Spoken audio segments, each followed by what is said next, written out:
Mr. Perkins, I want to begin by saying that I have a rather small dog in this hunt, and that I have written down my thoughts to speak to you. I may glance down during this video, not out of fear, for I am not afraid of any man, but because I have much to say and have notes to help my old brain. I'm a Texan, not a Floridian. I do not live in the 18th Congressional District of Florida. However, in all fairness, I work with a friend and a fellow Gulf War combat vet that lives in the Florida 18th. He is a friend of Brian Mast.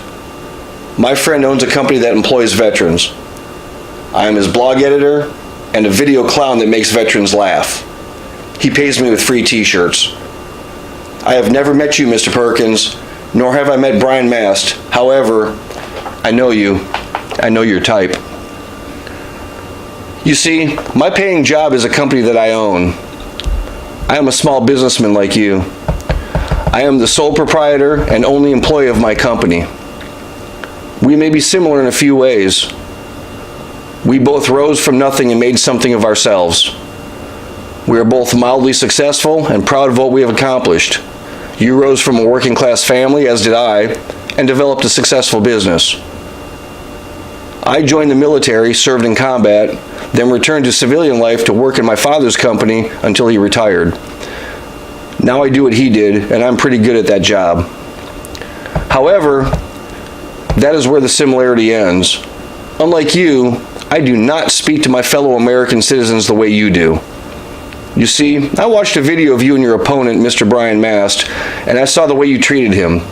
You, Mr. Perkins, should be ashamed of the way you treat people. I don't care about your politics. In fact, I don't care about politics in general. I care about people. I have read your website and see what you have accomplished. However, you took your accomplishments and turned pride into a self-serving, condescending attitude of superiority, and it was displayed in one 2-minute and 22-second video on YouTube. In 1963, Reverend Martin Luther King Jr. spoke of his children being judged by the content of their character. I judge your character to be despicable. You showed your true condescending nature in the last 20 seconds of the video when you said, "We need Governor Christie here right now to say, 'Here he goes again,' after spending over a minute asking a question, then an additional minute talking over Mr. Mast's response. Again, I ask you, Mr. Perkins, is that how you treat your customers? Is that how you treat the people in general? Is that how you will treat your constituents should you be elected? As an elected representative, not everyone in your district will agree with what you do. Is this how you will treat those dissenters? I, for one, would have taken the opportunity to remove one of my prosthetic legs and kicked your ass with it. But that is why I'm not running for Congress, and it seems that Brian Mast is a better man than I. Now, having your full attention and your self-proclaimed thick skin, and not having the opportunity to talk over me, unless you're screaming at your computer right now, but I can't be distracted by that, I would like to explain why I believe that Brian Mast is eminently qualified to run for Congress and represent the people of a congressional district in the United States of America. I have watched the videos of the Mast for Congress commercials. I have listened to my good friend and fellow combat vet speak about Brian Mast. He tells me how he treats people, and the way he treats people is by listening and responding. It doesn't sound to me like he talks over people after asking them a question. He has the honor and courtesy of listening to the answer and the courage to accept the answer should it not be what he wants to hear. I attended a leadership training back in the early 1990s, similar to the same training that Brian attended when he was in the military. We were taught the concept of the 4 C's: courage, candor, competence, and commitment. The courage to act, the candor to speak up for what was right, the competence to lead, and the commitment to carry out the duties entrusted to us. I also read his website in which he stated, "I will serve you in Congress like I served you on the battlefield, without regard for personal gain and without regard for personal sacrifice, and I will continue to defend all that we hold dear," his words. These sentiments reflect back to the original Continental Congress, the citizen statesman, one who knew that it was a burden to him financially and personally to serve a term in the United States Congress. Those men served reluctantly for very little pay and recognition, to do what was right for those whom elected them.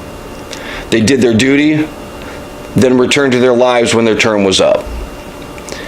Now we see career politicians, scared to lose their cushy jobs, benefits, and perks. These career politicians will do anything for themselves to keep what they have, even if it means belittling their opponents to do so.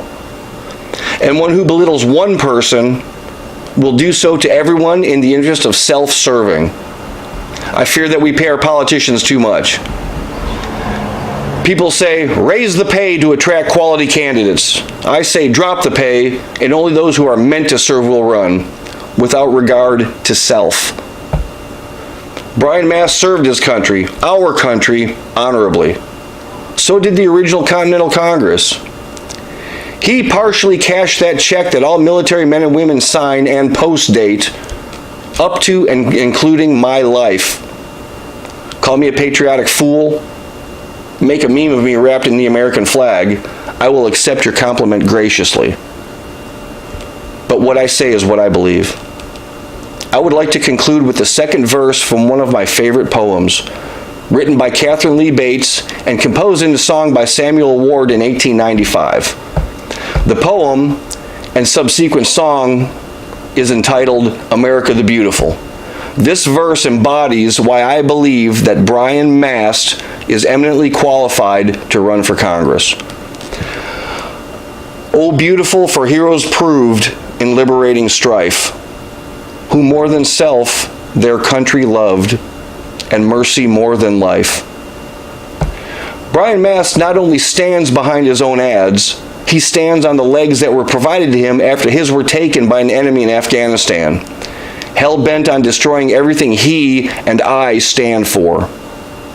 He was ordered by the United States of America to fight for the same opportunities you asked him to explain without letting him answer for a foreign population, the same opportunities he will fight for in Congress in the name of the citizens of the 18th Congressional District in the state of Florida. As an outsider, I am horrified with how you talk down to your fellow man. I wonder if the citizens of District 18 feel the same way. They should.